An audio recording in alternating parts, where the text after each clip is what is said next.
Hello and welcome. Today, Max and I are going to be doing a presentation concerning Confucian thought and marketing as well. And behind this, we're going to have a PowerPoint presentation. It's not necessarily aimed to outline our thoughts, it's merely to show different quotes and different slogans from Confucian thought, specifically from the analysts, which we thought were very, very important and were critical for our presentation. And at the current time, I'm going to start with a discussion of duty. Amongst one of Confucianism's most prominent ideals, duty, filial piety, or commonly ascribed religion in general, or the authoritative person, has practically been applied to the hierarchical system of allegiance owed to different individuals. Now, the most prominent example Confucius often used was the idea of the family unit, such as from great-grandfather to grandfather to father to son. And we're primarily exploring this type of allegiances through the business practice, specifically from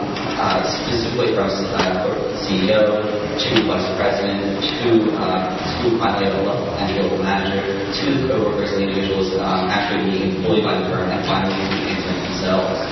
This basic command structure is simply with both Confucian thought and marketing practices and forms a core basis of any type of ideal which you may explore in the common day. Also commonly described Confucian thought and Confucian practices, which we may see also in the business world today, is the idea of duty to one's government and duty to the authority we may owe allegiance to. As the other groups that today discussed, we have seen several examples of individuals and corporations possibly detracting from the ideal, possibly detracting from the idea that they owe some sort of allegiance to the government, they owe some sort of allegiance to the laws of the land which they are here to describe. But he just says otherwise, especially in Analytes with chapter 3, verse 19, in which he commonly describes what you think as how a prince should employ his ministers and how ministers should serve the prince. Confucius specifically requires that a prince should employ his ministers according to the rules of propriety. The ministers should serve the prince with faithfulness.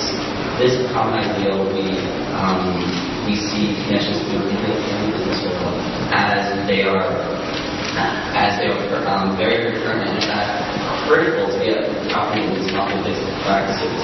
But we also recognize the idea that these individuals at the higher levels, the CEOs, the father figures, the authoritative persons, also owe their employees from the top level down a certain allegiance where they must be properly governed and must properly be able to fulfill the roles which they are described.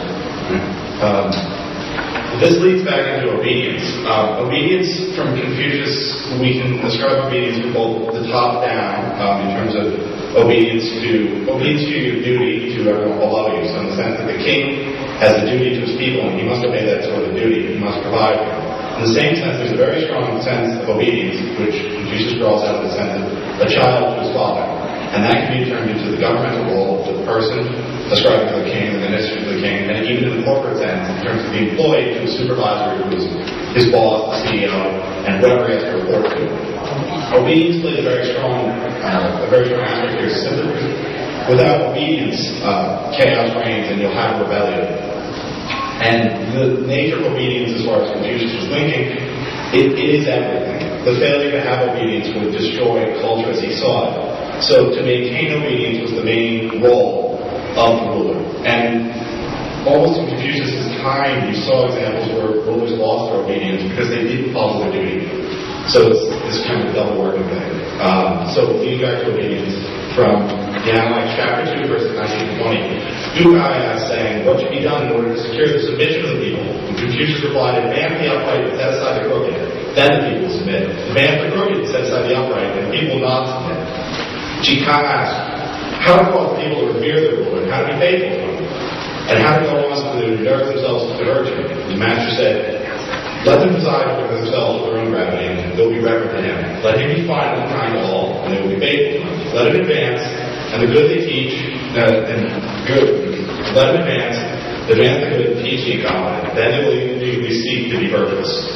And this links back to the idea that if he follows his duty, he will command obedience. A failure of a leader to be an effective leader to provide for people will lead to rebellion. And Confucius was he thought about this a lot in the sense that you're trying to avoid rebellion. So The master said, let every man consider virtue when he devotes himself, even if he may not be able to perform to his teacher. There's almost the two forms of rebellion. Rebellion to overthrow, because you no longer were adhering to what he was saying, because he was providing you, or the rebellion in the sense that you finally have to strike out on your own. And that's going to lead into the concept of a way, that you are going to rebel and seek out your own way. Indeed, but the way is personal. It is very, very much a personal choice. In Confucian thought, we see several examples of the idea that the way does not create the man, but instead the man creates the way. And Confucius set down very, very specific ideals concerning how one should approach formulating what the way may be for him or herself. And these three basic notions, learning, reflecting, and realizing, real reflections, this way, soul, and are extremely critical to many of the species. So much so that we have many ideals where Confucius even tells his son to go learn the rituals of the old in order so that son may be better educated to make his decisions. But upon learning these decisions, that son must first reflect on these decisions. Now, one does not reflect too often. This is very, very much endowed in the ideal. Confucius hears from Sisu, one of his disciples, about another disciple like Chen, who had reflected 3 to 4 times concerning a recent decision he had with the local government. Confucius himself says, no, 2 times is quite enough. But upon having that reflection, realizing what that way may be, it must be implemented with a great deal of vigor. But at the same time, that vigor must not be overdrawn. Instead, the individual should realize that though they have already made a decision, they could potentially be wrong. As Confucius has previously said in the Acts as well, a man should be consistent, but not changeless. And this reflects upon virtual and right action. Previously, Confucius himself had reflected upon ritual action as a way of conveying the ideals, as a way of presenting to individuals a common form in which both sides could commonly communicate in order to achieve a proper level of understanding of each other. Now, there are certain ways in which one must possibly perform these ritual actions, and they do come with very, very high costs in certain situations. And we have that reflection in our